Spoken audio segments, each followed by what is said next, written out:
This is great from one of our own fans here.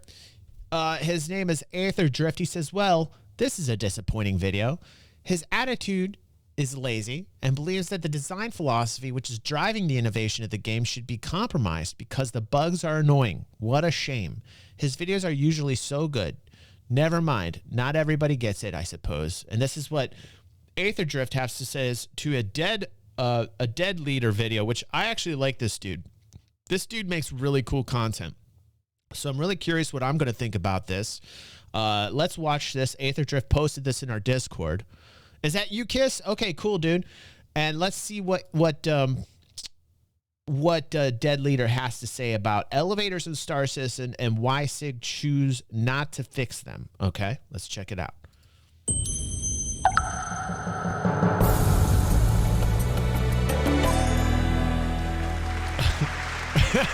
That's a good intro, though. If you've played Star Citizen before, you're aware of the fact that you're going to encounter bugs and things that don't work right. But one thing has been so consistently buggy that it's now more than anything considered to be more of a rite of passage than a bug that's to be patched. I'm of course talking about elevators.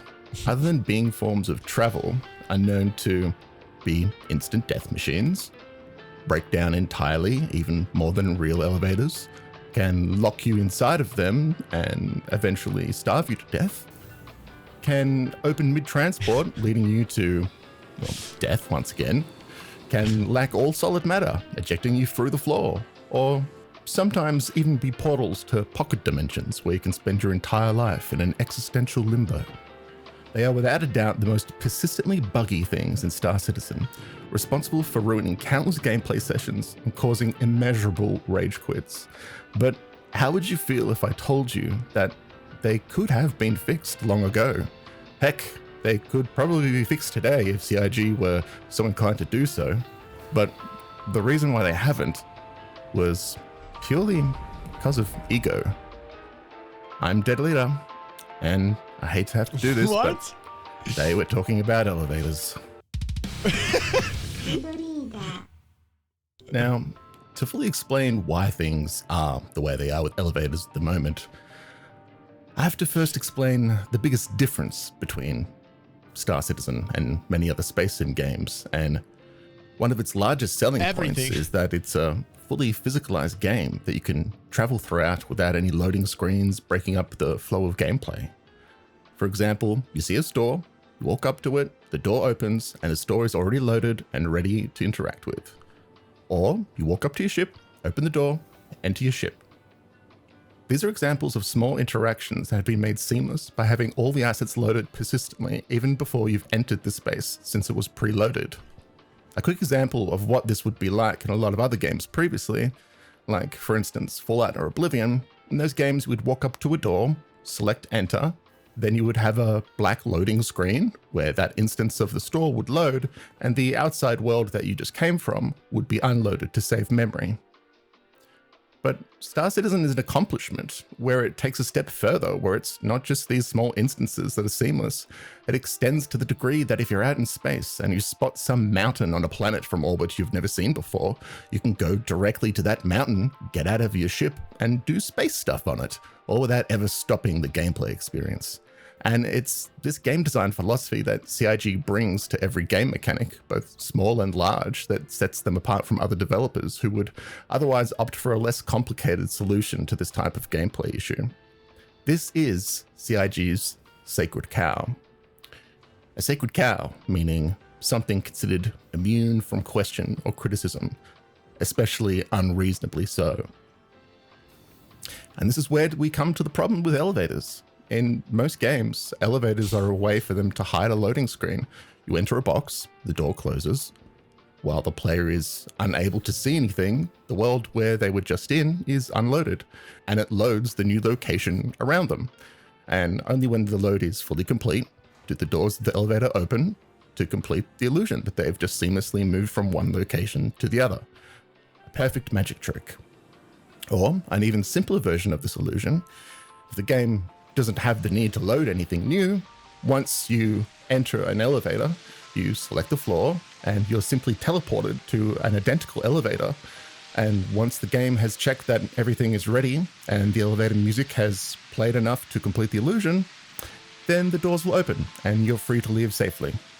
However, this solution is not acceptable for Star Citizen with their game design philosophy, because if the player is supposed to be physically moving towards that location, even if any loading trickery is entirely undetectable by the player within their shielded elevator, then it's not truly physically loading players seamlessly without a loading screen.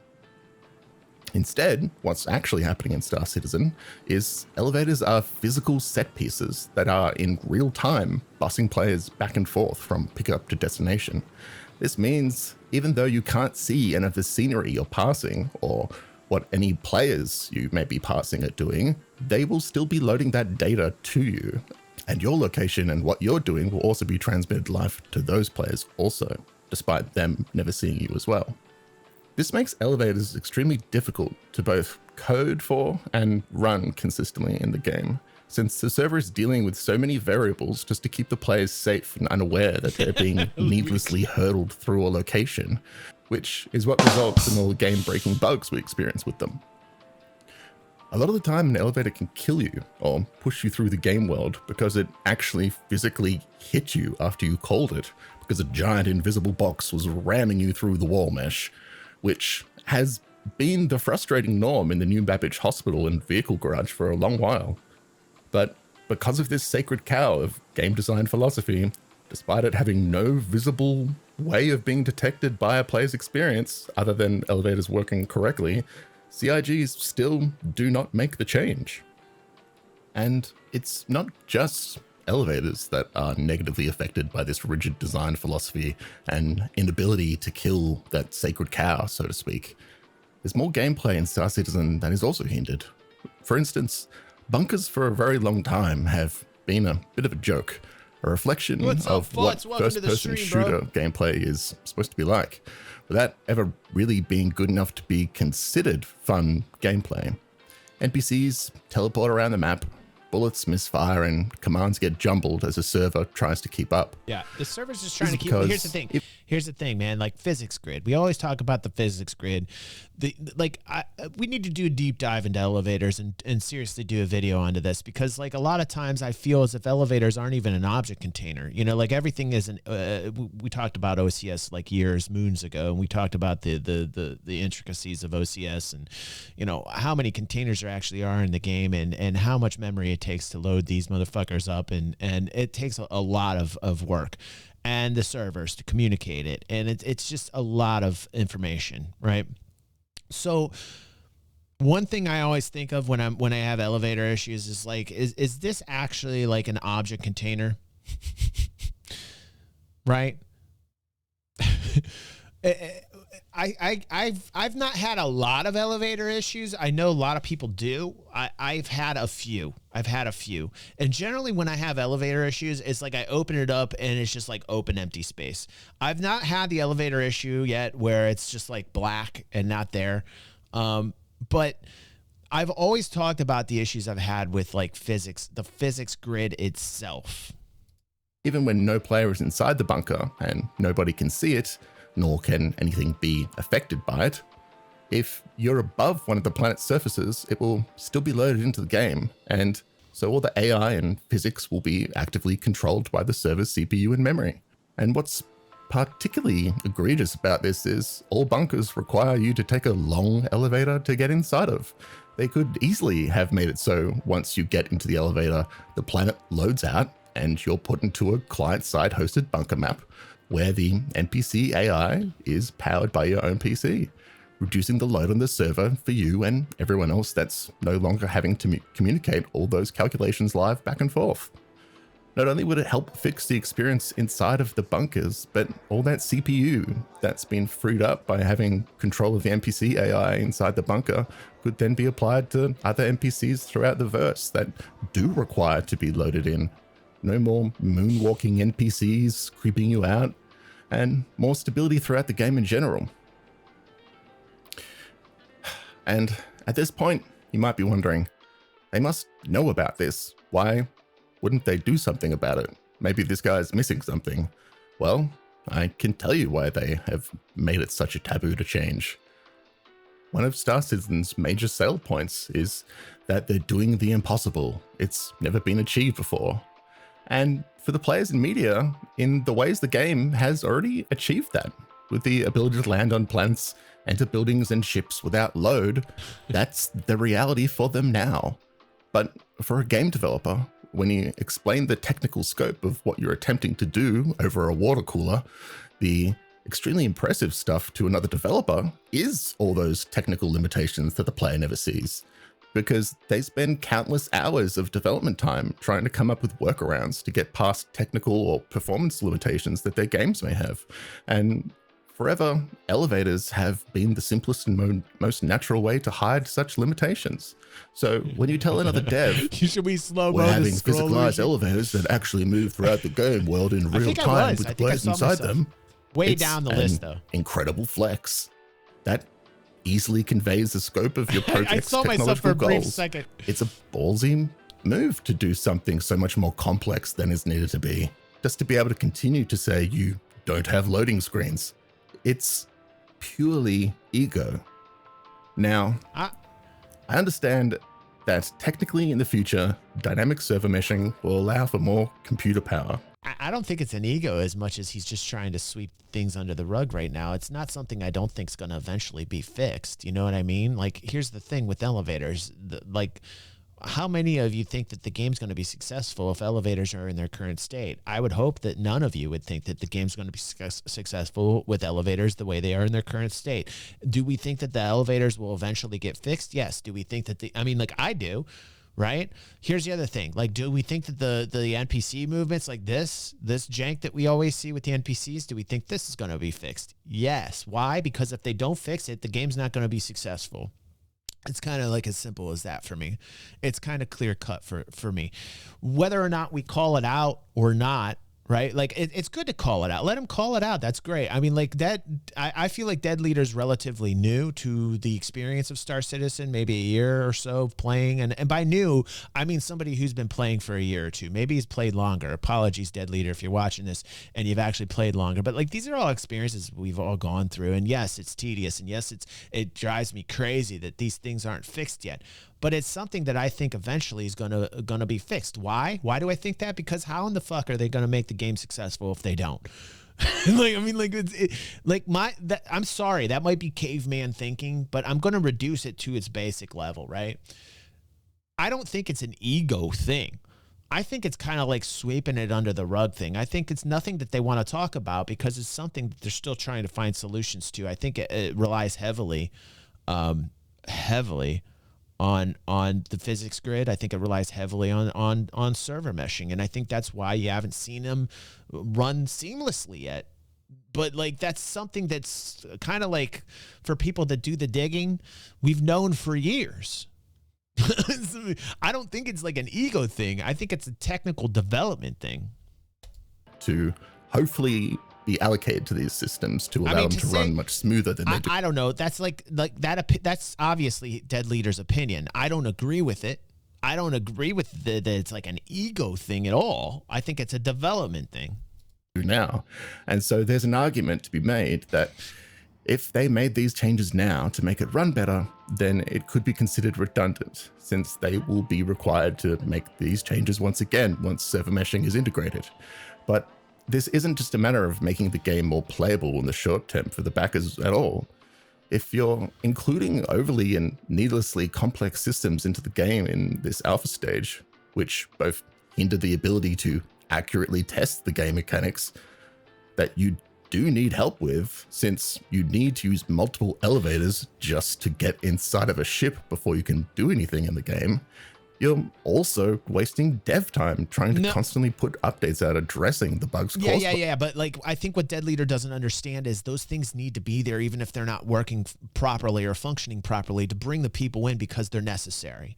I mean, like, you're not going to have a game that doesn't have these things because then you don't really have a game that people are going to enjoy. So like, yes, they're putting the cart before the horse. I understand that, but they're doing it to bring the people in, to grab the revenue, right? Hopefully the retention's there. And when server meshing is put out, which is going to take a long time. We just talked about this a couple videos ago.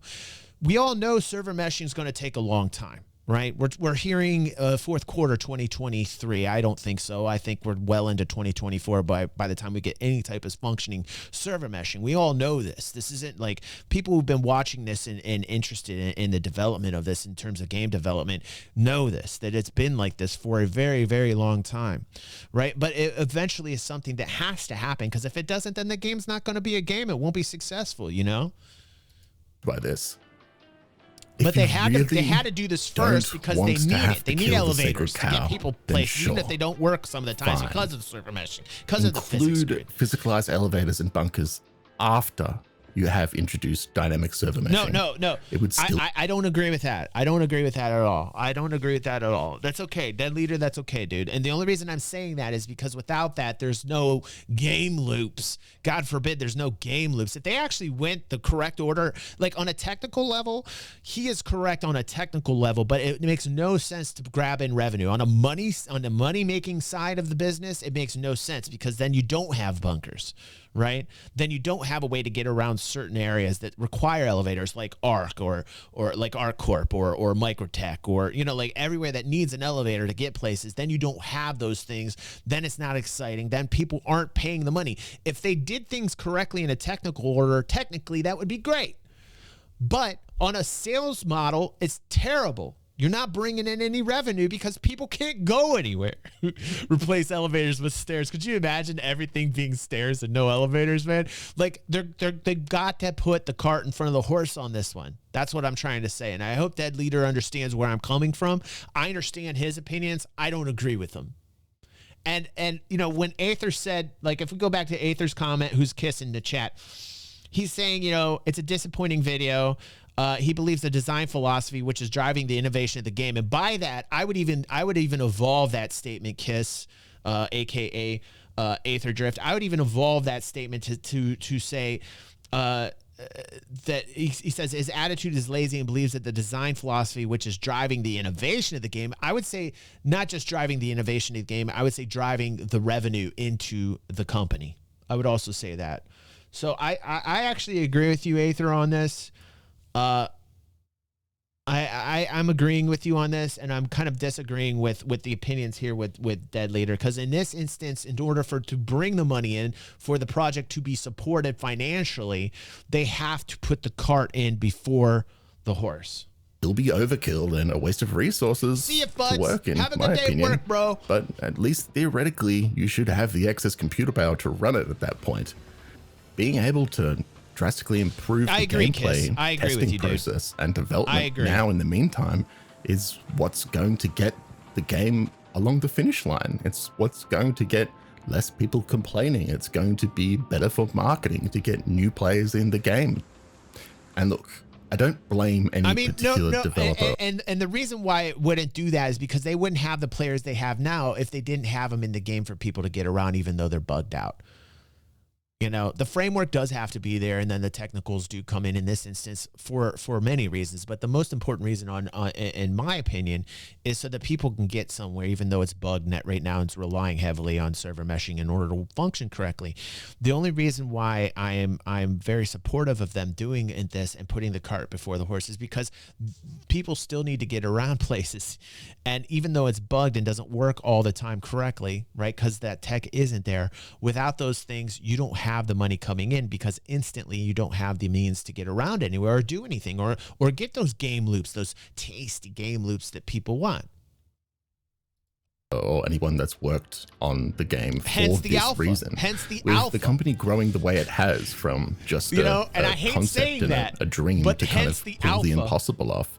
Things like this could just become set in concrete early on, and just the rules by which. And that's a very good point, DEFCON. DEFCON said something that Salty Mike touched on this morning. He's starting to feel like the marketing of Star Citizen is being placed above the development of the game. And I don't think so much in this particular arena, DEFCON, but I will say that in terms of concepts, ships, Like that's where I feel the marketing the heaviest is I don't think that concept ships should be a thing. They can concept the fuck out of it if they want, but they shouldn't sell it until it's finished. And in terms of that, I actually agree with Salty Mike. But in terms of this, I would disagree with him because I don't think it's so much a marketing ploy or intended to be. It's just the way things are in order to get that revenue and capture that revenue. Okay.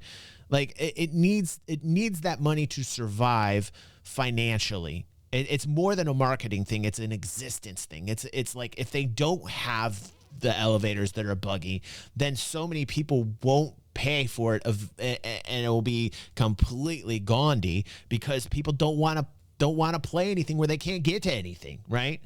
So at least them half working get you to a place that you need to go to some of the time rather than never going there. if you follow me, you are set to develop things. And it's not really possible for any one person to change this without an entire company-wide decision to make changes to the way the game is developed. I just think ultimately they should really look at what things are done because of this sacred cow. Physics. And in which instances, realistically, would it benefit them and us to kill it. My name's Dead Leader. I'll see you in the verse. Interesting angle. Interesting angle. I don't agree with all of it. What's he got here? Space. It's cold and it's lonely. What is this? But you don't need to be with Dead Leader merchandise. Oh no, he's shilling. Everybody's got to do it, I guess, except me. All right, let's get back to the show.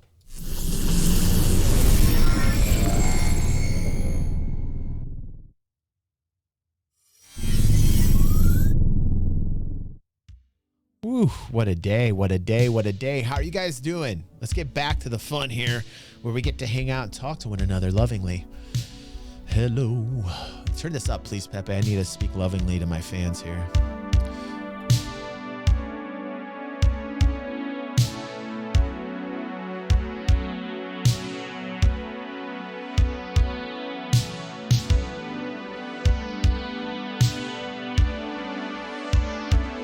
Where do I come in at, Pepe? Where do I come in? There's a lot of intro here, buddy. Can we get to the part where I sing? Thank you. Get to that part. Bring in that funky, crunchy bass. Bring in the funky, crunchy bass.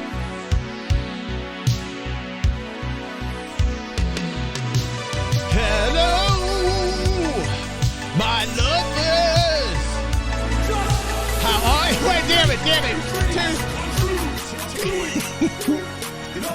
My face. I was really in the mode, too. Man, you guys are like stopping my singing by giving me tips. That's the way to do it, and subscribing. Thank you so much, and I appreciate every single one of you. I appreciate you so much. The singing will continue. Hello, my lovers. Hello, my fans. Okay, all right. No, that it got me off the vibe. It just totally threw me off the vibe. Let's get to the next video, Pepe. I know you worked a lot on that. Dude. Listen, I have the lyrics right here, man. I wrote them last night. I was taking a lot of time up for it, okay? So don't yell at me, Pepe. Jesus, you're really bossy today, man. For somebody who got fired last week and then came back because Felix ended up quitting, and that's the only reason why you're here. You're very bossy. You're very bossy to me. He's very bossy. Pepe, please, enough. All right. We do need to wake up. You're right. All right, Pepe. They want you to appear for us. Can you please? It's time to wake up. Let's wake up, guys. It's that time. It's time to wake up. Pepe, where are you at? There you are. Time to get out of bed. Time to wake up. Yep, it's always morning here. Red Bear. Gotta get out of bed. Give me that soul.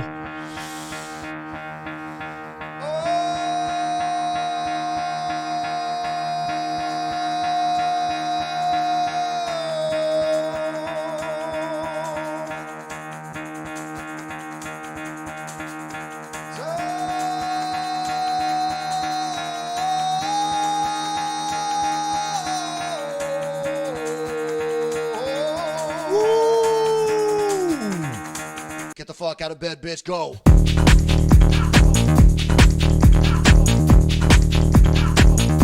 Get up, and they got go. Yeah. Gotta wake up, bitch. Get up.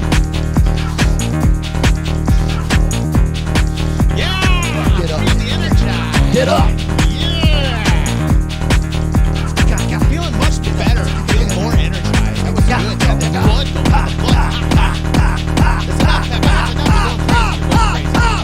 Get up, You're going crazy. You're going crazy. Thank you, everybody watching DJ 360. You're here every night, every morning. Not every morning. Every Friday, 9:30 EDT. Come join the fun. It's a good time. You'll love it.